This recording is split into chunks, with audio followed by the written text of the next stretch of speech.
A unique way of providing low-cost homes for local people is being explored in Dorset.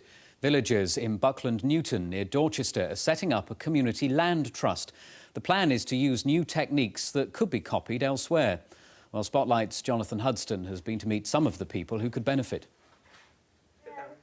Kelly Fricker is a cake decorator, Ed Southey a graphic designer. Both Dorset born and bred, they met 7 years ago in a nightclub on bonfire night.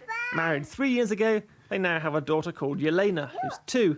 They rent a house in Buckland Newton, a village about halfway between Dorchester and Sherborne. Kelly's family have lived around here for about 60 years, and she'd like to buy somewhere, but they can only get a mortgage for £90,000, way below the average local price. It's sad because, you know, it's our local area. This is where I grew up, and I don't see why I should have to move away from everybody I know just to get an affordable house.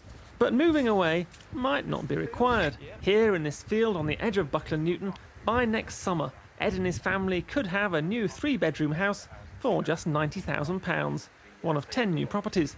Why so cheap and why so quick? Well, land that wouldn't normally get planning permission doesn't cost so much. A house built in new ways, using timber and straw, doesn't cost so much. A scheme that doesn't rely on public subsidies doesn't take so long. Above all, setting up a community land trust gives local people a chance to take control of affordable housing. There'll be one house in that corner. Not just here, but elsewhere too. For West Dorset, every village, there is a need for affordable housing, whether it's one house, whether it's 20. And once we in Buckland Newton have worked through all the problems and the niggles, hopefully, with a few minor adjustments, every other village in West Dorset in the country could adapt that model and do the same thing in their village. Families would share the ownership of their new homes with the Land Trust, which would always have the power to pick truly local people who'd benefit the village, say, by having children.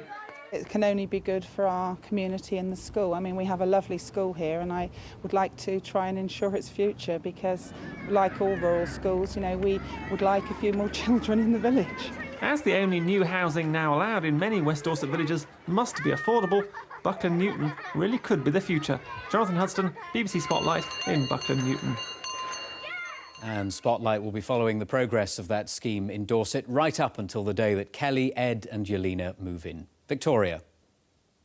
Thank you, Justin. Well, I've just popped along to